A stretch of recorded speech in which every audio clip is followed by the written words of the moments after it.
if you're scared to say your price, your patients are probably going to be scared to pay your price. So I what love that that. means is get comfortable with your fee, believe that you're worth your fee, believe in your fee. We've been misled to believe that dentistry, more specifically the dental business, has to be complicated. Dentistry can be simple, and dentistry should be simple. Do you ever wonder or feel like your schedule is totally full or pretty much full, but then you look at your bank account and it says something different? Today, we're going to call out 4 reasons that your practice could be stuck at $100K or less per month and how to fix them. Because guess what? No one wants to work their butts off and stay broke. Welcome back to the Dentistry Made Simple podcast. I'm Meredith, and today I'm talking with T-Bone about the 4 big revenue killers that keep practices from breaking the 6-figure mark per month. So we'll share some great examples, forwards and backwards, of what looks good and what doesn't. So before we get into it, we'll show you some scripts that you can use. We'll have a few laughs along the way, and we'll share some of... That usually means they're going to make fun of me, right? Right, I was going to say, and we'll share a few mistakes along the way. You know, as always, we're not here to sugarcoat it. This is going to be direct, practical, and probably sometimes a little uncomfortable, but that's what it takes to grow, because if we're not getting uncomfortable, we're probably not going to be growing. So Meredith, let's get to it. Yeah, absolutely. So I know we always talk about this, but I think number one we'll say is not having those new patients there. Yeah. So lever number 1 is to grow your practice, to hit benchmarks, to hit new personal records.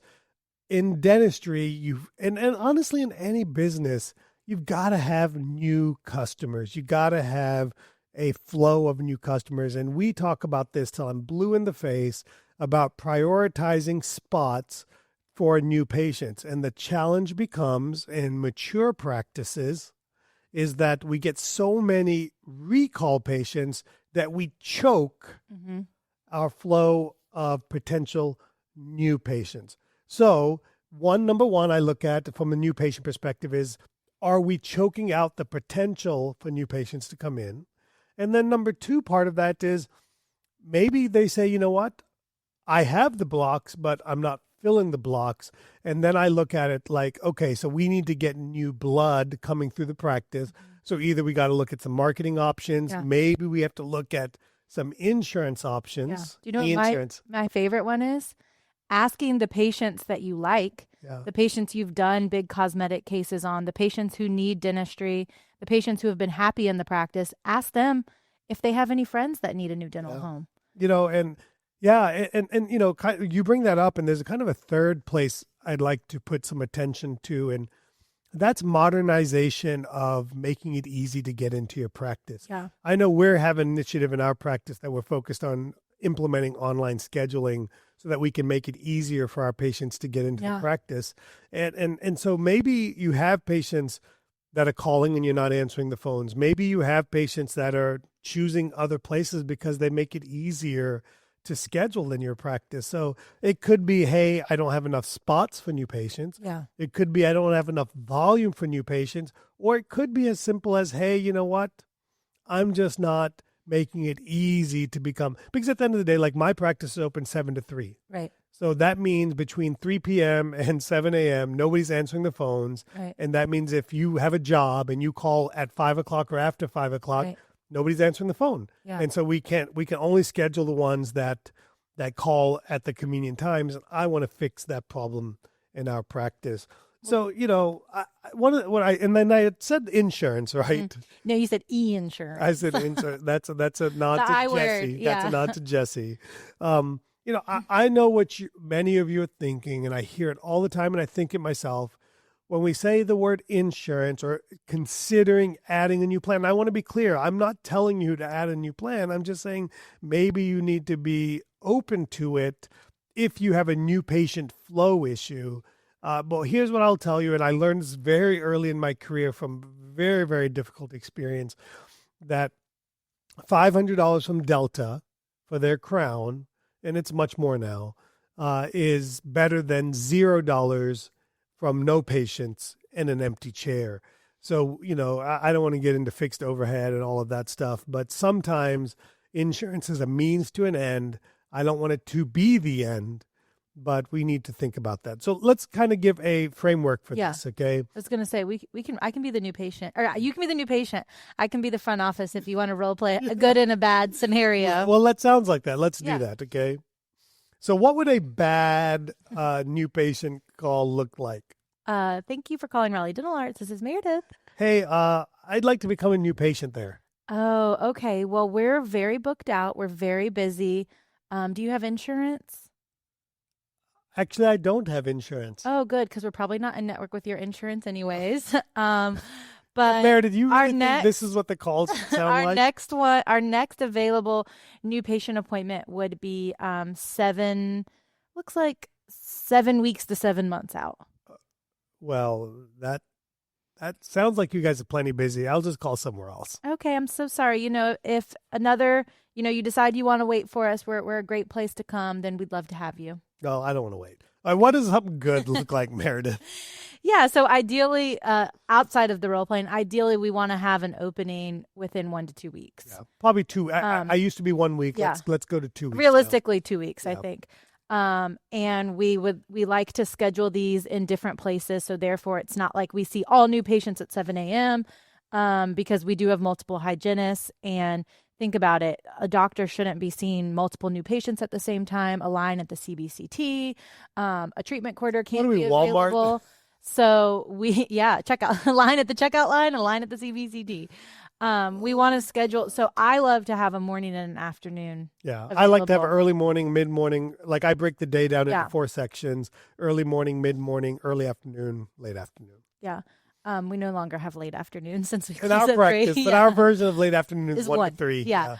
But all I'm saying is I like when I look at when I'm going to offer patients, I like to have a morning and an afternoon availability. So that would mean at least 2 blocks within the next 2 weeks. Perfect. All right, so let's keep going. Okay. Let's pretend somebody's saying, you know what, I've got blocks, I've got enough new patients coming through. That's not the reason. We can argue that they need the right new patients come through, but that's a different argument for a different day. What would be next, Meredith? Yeah, so I would say the next thing the doctors feel like could be where they're missing out would be, they haven't gone through their fees in probably a couple years, so they're not charging enough. Does that sound familiar?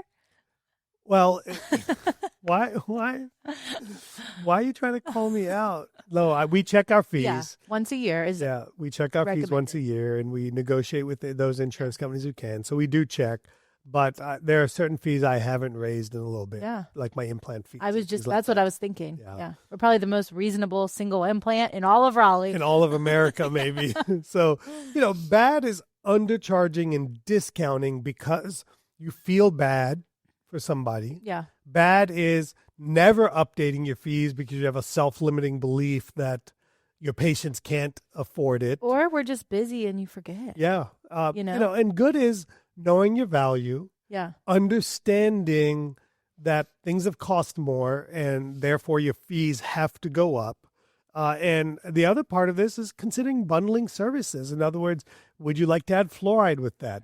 Things like that are the real answer to some of the fee challenges that we're facing today. And look, I know what you're thinking because I think these things too. Is hey, my patients won't pay those fees.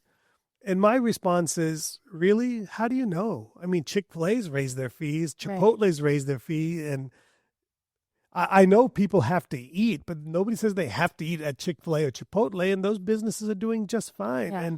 And people understand that fees go up. They may not be happy about it, but the reality is, what's their alternative? They're going to have to go find a new home, a new dental practice, start all over again, and they probably charge as much, if not more, anyway. Yeah. So, also, you can't have case fees. You can't bundle these services and give a slight discount when we do offer, a full case fee, it's usually a little bit of a discount, but Yeah, we already. can't, right, we can't offer that and do that if our fees are already low, Yeah, because then our case fee should be higher than our original fees. absolutely. So, Meredith, why don't we go through a couple of scripts on Okay. this and kind of give them some actionable service. So, what would something bad, like, hey, I come in, let's Yeah. pretend I need a crown.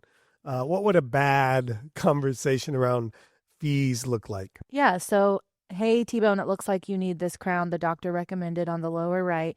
That's going to be about $2,000. Wow, that's a lot. Yeah, dentistry is surprisingly expensive. Okay, I need to think about it. Okay, no, yeah, Well, I no want you- problem. We're here. No problem. We're no, here no, whenever you're ready. No, I just want people to understand the reason I paused there. It's so bad. Yeah. Like I didn't even know. I'm like in my mind. I'm like, why is Meredith doing this so bad? But that's probably what's happening. Right, because as a patient, like I'm like in my mind, I'm like, well, I can't afford $2,000. I guess I just don't get it done. Yeah. All right, let's go through what good Okay. looks like there. Okay. Okay.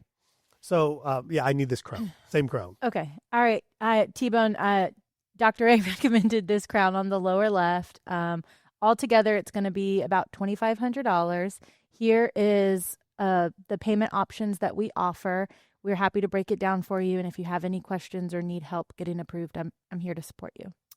So I noticed on here you have something like this can be done with no interest. Tell me about that. Yeah, absolutely. So based on your credit, if you know anything about that, we are able to get some of our partners we work with are able to do no interest plans. Yeah, I'd love to look at that. What's the next step there? Yeah. So if you have a copy of your license, I'd be happy to, if you have a few minutes while you're here, I'd be happy to go ahead and pull it up and see what they can do for you. Yeah, so see how much better that is. And notice that she just told me my crown was $2,500 versus $2,000. Yeah, but it could be as low as $100, $200 a month. Even less. So if I were to critique you there, Meredith, I would have I had to pause because I almost said, what did I almost say? Finance or loan. I want to say a plan or payment options. Yeah. I don't want to use those real terms because those are terms just like insurance. Like we balk at insurance, patients balk at interest, loans, finance. So what I would to build on what you said there is number one, we don't call it financing, we call it payment plans. Yep. Number two, I would have added as low as whatever the lowest dollar amount. I was trying to think about what it'd be. I can't do the math in my head like you can. $50. Yeah. Right. I would add that in there. And then once the patient says, tell me about that, I said, well, great. I would move them to applying. Right. I said, great. It's a quick application. Let's do that now. I wouldn't ask, do you want to do it now? Do you have a few minutes? Because I would be like, no, I don't have a few minutes. Right. I want to get the hell out of here. I'd be like, leave me your license and go. You can pick it back up later. So let me leave you with a statement here because this is important, okay? Is if you're scared to say your price, your patients are probably going to be scared to pay your price. So what that means is get comfortable with your fee. Believe that you're worth your fee. Believe in your fee, and people will go along with it. People find a way for the things they want. Like I wanted a Cybertruck. I went and found a way to get a Cybertruck. Yeah. I know it's ugly. I know there's politics behind it, but I just like the way the truck it drives you. It drives me around. Which erases all other. And the Model Y wasn't available yet, and I wanted a truck that day. So there we go. Well, that's pricing. That pricing is pretty standard. This is our price. This is how we can pay for it. But production per patient is kind of something we want to get into next, which is you've heard production per patient in reports for years, right? Well, I don't. Maybe they haven't. I have. Well, I just think in dentistry, you've heard production per patient forever. Yeah. Okay, but it really goes hand in hand with what we talk about. And the modern way of that is fewer well-planned visits. Yeah. And that's what we talk about in our mastermind, because fewer well-planned visits is higher production per patient. That's really what it is. So let's kind of talk about not doing enough dentistry on each patient. Yeah, so I look at that in two ways. So you touched on way number one, which is, hey, I've got XYZ skill set, whatever positives and negatives of that are, and I need to do more dentistry on one patient at a time. I just need to do more dentistry, okay, on the patient. The other part of that I had early in my career was I didn't have the skills to do more than drill, fill, and bill. I was a Dr. DFB. Right. And so part of that is, bad is part of it is, hey, I'm a single tooth dentist. Okay, well now let's make you a quadrant dentist. Right. That's how to do more on less patients. But second part of bad is I send out all the things that pay well. I send out molar endo. I send out extraction grafts. I send out third molars. I send out implants. I send out ortho. I send out everything that everybody else makes money on. I pay for everybody else's life, and I keep all the less profitable, productive procedures for myself. And less fun. And that's a little bit relative. Yeah. The other, I did one. Some people I did 5 fillings yesterday. That's probably more than you've done all year. Probably more than I did last year. Yeah. And but the patient was under general anesthesia, and I had to take out 3 teeth, place 2 implants, and do 6 crowns and 5 fillings on them. And I was like, while doing the filling, I was like, I don't want to use the word fun, but this was just mindless. Yeah. I just kind of, and what was amazing, it just all came back. I was going to say, it's like riding a bike. It's all coming back. Isn't there a song? It's all coming back to me now. We should have that as the theme song. So now let's pretend, look, we've talked to a blue in the face about fewer well-planned visits. So I don't really want to go down that road in this episode, Meredith. Yeah. Just search it. Fewer well-planned visits, T-Bone, on T-Bone Speaks. We probably did a whole podcast. Or Dentistry Made Simple. There's 5 podcasts on it. Yeah. We could it's probably time for a new one. Good is reclaiming one procedure that you're sending out. I made a big deal last year with almost all of our mastermind doctors last year about doing endo. And what blew my mind was it was important to me to make it important to them. And all of them started doing an average of $4,000 or $5,000 a month in endo that they weren't doing before by getting focused on it. And, pick one procedure. It can be cheap or even free CE. I extracted 3 molars yesterday, and guess what? I had a dental student there, and the dental student says, "Can I take the molars because I want to practice learning how to do endo on them?" Oh yeah. And it reminded me that I said, "You know what? I'll give you one of the 3. I'm going to give 2 to my associate." So Dr. Pyle wants to re-engage learning to do endo. Yeah. And so he needed teeth. So yeah. I said, "I'll give you 1, and we have to divvy these used teeth out, gosh." They were really good molars. I mean, they were all in one piece. Then I just popped them right out. Took them out in one piece, luckily. And then, the other part of this is getting data. I'm a big believer in data, and one of the things that we're tracking is what we refer out in our practices. So keep a weekly referral log, and that'll tell you what procedures you need. Like some of us will say, "What do I need to do next?" I'm like, "Well, tell me what you're sending out. Go learn that." So yeah, that's kind of what I tell doctors when they're trying to figure out what's next for implants. With our advanced course, I'm like, what are you referring out most? What does your practice need the most? Yeah, well, I think if we've already talked about not doing enough per patient, your pricing, all of that, but none of it really matters if we're not closing. Yeah. So let's kind of get into not closing the treatment that you're presenting. Yeah, before we go there, I want to leave everybody I'm trying to leave them with a statement. I'm trying to really, I want them to hear. Truth bombs, yeah. I want them to just mic think drops. about it. Mic drops. Yeah, truth bomb, mic drops. Is on this one is if you only do what you're good at now, you will always only earn what you're earning now. And the reality is it'll probably get less over time. So part of my ability to earn more, part of your ability to earn more, Meredith, has been our ability and willingness to learn new things. Right. We got to learn new tricks. And so I can't impress upon everybody listening enough that you got to learn new tricks. And that's what we're here. One of the things we do very well at 3D Dentists is we help you learn new tricks, and we help you learn it in a way that you can actually implement in your practice. So if you're ready to learn new tricks, dental, clinical tricks, yes. Okay, please give us a call here at 3D Dentists. I don't know. We might could include like some circus acts and some CE. Bring somebody in if they need to learn new tricks. What's next, Mary? Yeah, so let's get into not closing what you present. I think case acceptance, actually, what we say is you want lower case acceptance on more dentistry, but a lot of times you hear doctors say, "Oh, we have really good case acceptance," but then we kind of run reports and we see that the case acceptance, because your schedule's full, does not mean that we're Yeah. closing all of the dentistry that we're presenting.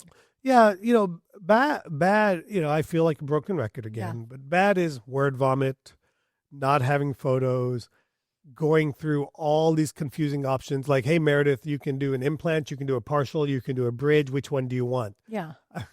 Like, that's not helping people make a choice. That's just vomiting choices out to it's somebody. not guiding people either. It's just telling them. Yeah. So what are some boosters what are some things that people can do to boost some simple things they can do to boost their case acceptance? Well, I think first starting with photos is number one. Yeah. I think communication and confidence in their communication is probably number two. So getting better. So they got to put practice at that. Yeah. Role playing. Yeah. We laugh all the time because people are like, oh, my team doesn't want to role play. I'm like, I want to role play with my team. We have some of our funniest inside jokes from role playing. In Sully's office, they did it in Halloween costumes. Yeah, I can only which is a great idea. We should block out half of Halloween to do that. But also, like, that's where you gain your confidence. I don't want to fumble in front of the patients. I want to fumble in front of my people.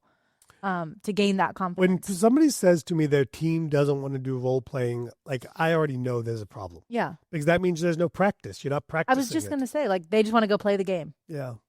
So that's hard. And then firm financial arrangements, payment options in a menu, and then the 4 promises, like just letting patients know that everything's going to be written in front of them. Yeah, that's good. So now let's move to what does a bad closing conversation sound like? Like I said earlier, just let us know when you're ready.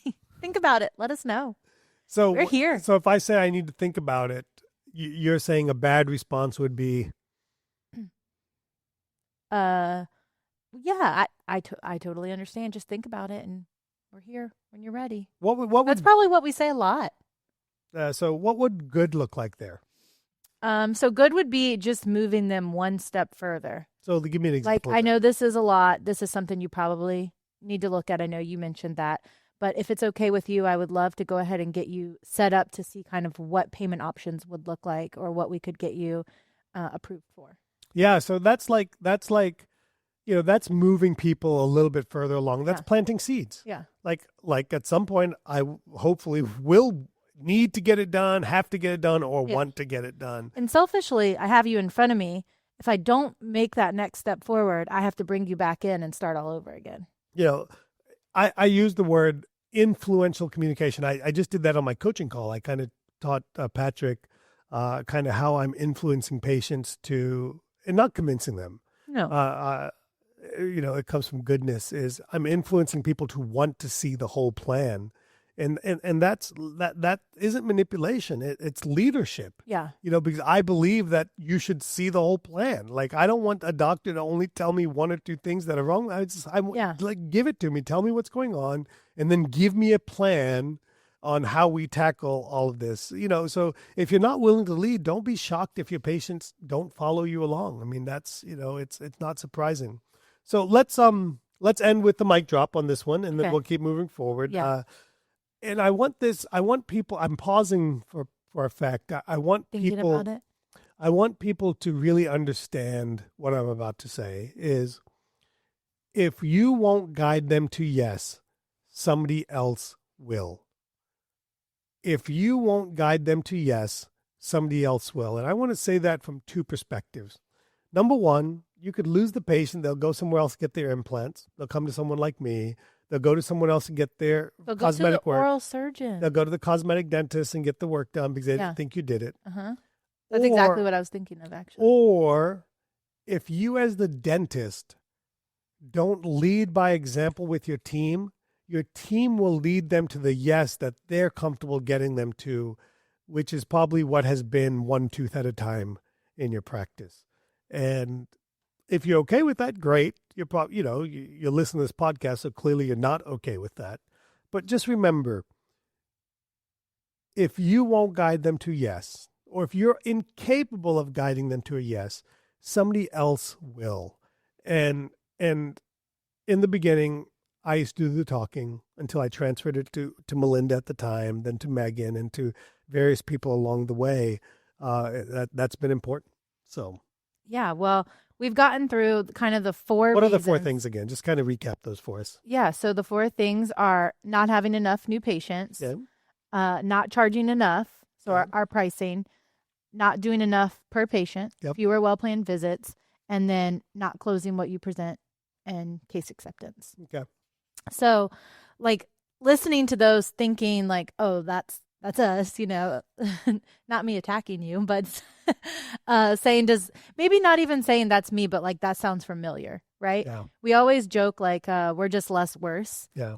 So maybe let's reverse that and say which one are you less good? Which one are you less better at? I know that's not right, but I don't really have. I've thought about this, and I don't have. I'm going to make a point from this one. I don't think we're bad at any of these things. right. So which ones are you less good at in your practice? I think the reality is I want to get 10% better at each of these at all things. of them. Yeah. And I'm convinced that if I look at it from a perspective of if I just got a little bit better at each of those things, if I did the work to get a few more new patients through the practice, if I learned to focus on fewer well-planned visits and took the time to have that conversation, if I truly charged what I'm worth and what the market will bear, and then if I worked on training the team a little bit more to close just that one extra case per month, that would put us over the hump. Yeah. That would put your practice over the hump of the 100K per month so that you don't feel like you're working your butt off and broke all the time or just barely putting things together. So, look, you don't need to burn it all down. Just get 10% better in each area. Focus on your flow. Focus on your fees, not fleas. Fleas? I was like, whoa. I mean, you can focus on your fleas too if you have them. Well, you probably Focus on your should. flow. Focus on your fees. Your fees and your flow together is fleas. Focus on your procedures and focus on your closing rate. That's how you improve revenue and start decreasing the financial stress in your life. Look, you don't need more time. You need better execution. I cannot stress that enough. You don't need more time. You need better execution. When I was 45-minute hygiene visits, we needed more time. When I went to 50-minute hygiene visits, they needed more time. I moved to 1-hour hygiene visits. They still tell me they need more time. When I was one person, when I was front desklessness, without any people at the front, when it was just my assistant and me, we needed somebody at the front. When I got one person at the front, we needed another person at the front. Now that I'm 3 people at the front, they tell me we need a fourth. The reality is we just need better execution, and that takes leadership. To do better execution. Well, let's leave everybody with a challenge for the next 30 days. What do you think we can challenge these doctors to for the next 30 days? Start training on one new procedure. Okay, just start. Whether that's watching a YouTube video, going to your specialist's office and watching them do it, going to a buddy's office, watching them do it, getting booked for the class here at 3D Dentist, of course. Take the CE. Just start training on one procedure. Even things we don't offer. Yeah, of course. Go learn from somebody else. Yeah. I mean, we offer all the fun stuff. Yeah. The things that move the needle for sure. Audit your last 5 treatment plans that you put together in your practice. Audit them for completeness. Audit them for the flow and the fleas. Audit them for the flow and audit them for the outcome of that, and be introspective about what went well, what didn't go well, and how you could improve those things. And then from a new patient perspective, I'll say insurance is my second option. So I will say learn where your marketing dollars are going and what outcome it's getting. And if it's getting nothing, like one of the things I hear, I spend $1,000 a month on SEO. I'm like, is it working? I don't know. Well, find out, turn it off and see what happens. And, and then spend that $1,000 somewhere else on something that you can. I'm not saying SEO doesn't work. I'm just saying just make sure it's working. Make sure it's working. Get reports. So, all right, friends, let's leave it there. Remember, the goal isn't just great dentistry. It's building a business that delivers excellence for your patients and creates freedom and security for you, your family, and your team. Don't settle for anything less than that for yourself. And if you want strategy, accountability, and a real community of other like-minded dentists, that is exactly what we do here at 3D Dentists. If you're already a family member, get deeper engaged. Good things will come from it. If you've been a pseudo family member by listening on the podcast, share it with others and then come join the family in person. Okay. And if you've been on the fence about us, just come in, see what we're all about. I promise you, nobody's going to bite you. Like we got rid of the biters. Yeah, I mean, we don't have fleas, so we're good. So we're good. So Yeah. thanks for listening. Go lead well, serve boldly, and we will see you guys all next week.